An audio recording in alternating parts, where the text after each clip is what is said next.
I've been collecting comics for just over a year and now have 3 recommendations for you and a late new comic book day.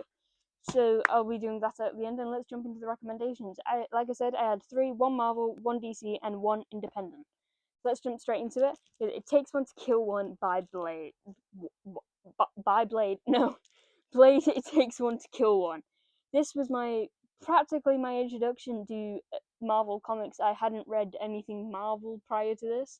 Obviously, I've watched the MCU. I knew I loved Marvel before getting this as a bundle, but this was my introduction to the world of comics through Marvel.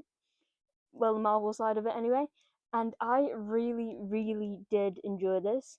Easy 4.5 out of 5 for me.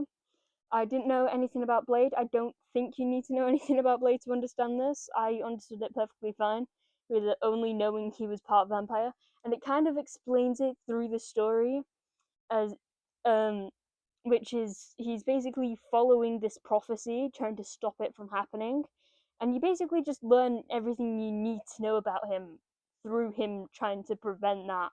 And I think it is a very good comic. I do recommend picking it. Well, that's the whole point of the video, recommending it. But I really, really did enjoy this. I recently reread this a couple of months ago. Still keeping it at 4.5 from when I first bought it. Absolutely loved it.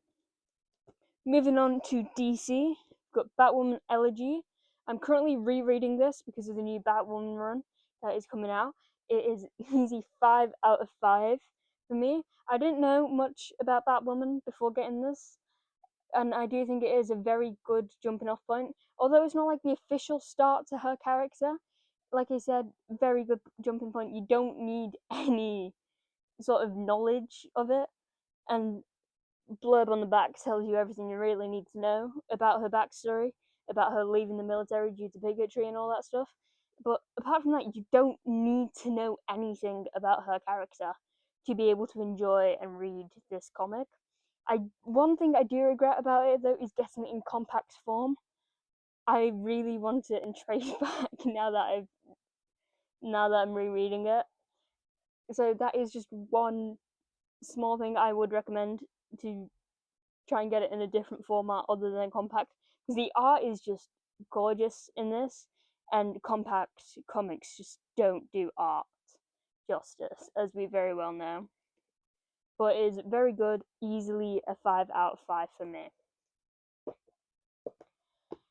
Next up is the independent comic, and what else other than Grimm? I've only got the deluxe series, deluxe what's it called, format of this comic book, which is issues 1 to 15, I think, and is very, very good. This was my introduction to indie comics.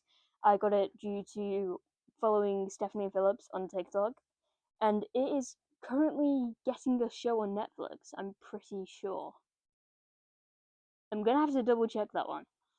But this is a very, very good comic. I think I rated it a 5 out of 5, but I'd say it leans more towards 4 than 5. Um, Obviously, I don't know how it ends because I've only read this, but it is incredibly good. It basically follows Jessica Harrow, who doesn't know how she dies, and she's just trying to figure that out. Whilst Hell goes into carnage, well, not Hell, the underworld really goes into carnage as death disappears. So it's a very good comic. It's just satisfying to see everything come to play, because it is kind of predictable, but as it happens, you're like, yeah, but it's not predictable in the this is boring way. It's quite satisfying in the way that it is predictable.